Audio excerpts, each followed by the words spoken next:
In this video, I will show you how to deactivate Facebook page. Open up Facebook. Push on your profile picture in the upper right corner. Push on this down arrow. Select the page you want to deactivate.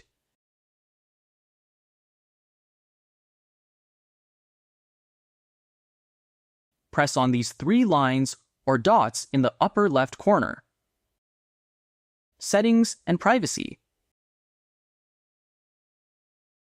Then Settings. Scroll down.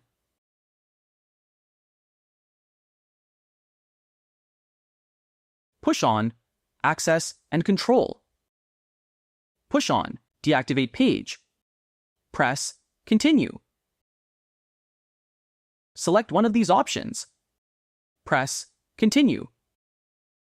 Continue. And continue again. Press Deactivate Page.